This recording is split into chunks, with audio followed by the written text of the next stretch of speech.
In the royal ratings battle, the king came out on top. Here's how King Charles III bested Prince Harry, as well as William, in drawing eyeballs to their biggest ceremonial showcases.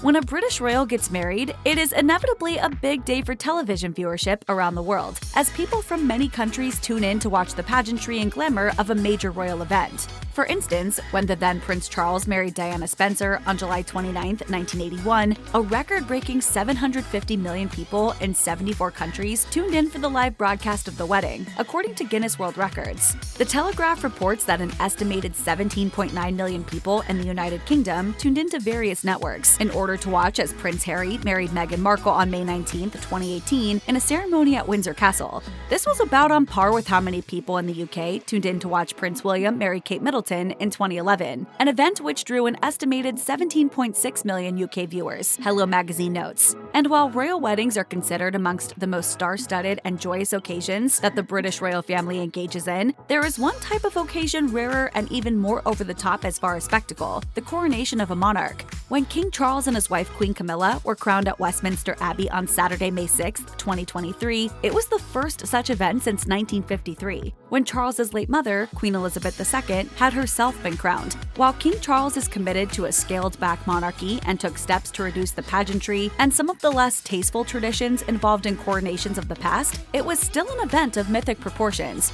Charles's subjects tuned in to watch in droves.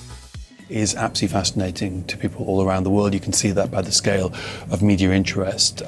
According to statistics from the Broadcasters Audience Research Board, the UK viewership of the coronation peaked at 20.4 million. The most watched moments occurred around midday, which is when the king was actually crowned. Around 13.4 million people in the UK watched via BBC One, 3.6 million watched via ITV, and 1.5 million watched via BBC Two. Why the comparison between viewership of Harry's big moment and that of his dad? Well, ever since the Duke and Duchess of Sussex stepped down from their roles as working royals to move to the US and raise their children out of the limelight, opinion has been split as to which side of the rift to favor. And following the release of the docuseries Harry and Meghan and Harry's tell-all autobiography Spare, that debate became all the more heated. The revelations made in these very public admissions were shocking and often unflattering to Harry's family.